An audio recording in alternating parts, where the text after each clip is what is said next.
আরে ও সুন্নিরা, মাছ যেমন পানি ছাড়া বাঁচতে পারে না, তেমনি সুন্নিরাও মিলাদুন নবী ছাড়া বাঁচতে পারবে না।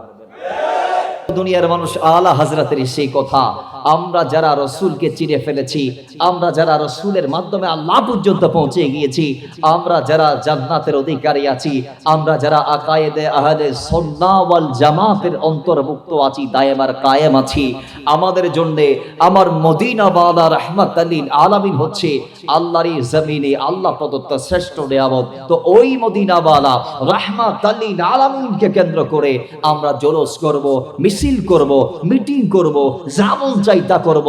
আলা হযরত বলছে, ও সুন্নিরা, তোমরা যারা মিলাদুন নবী করছো, তোমরা কি করছো জানো? আরে ও সুন্নিরা, মাছ যেমন পানি ছাড়া বাঁচতে পারে না, তেমনি সুন্নিরাও মিলাদুন নবী ছাড়া বাঁচতে পারবে না। মাছের জীবন পানি, আমাদের জীবন নবী। কথা ঠিক নেবে? ঠিক।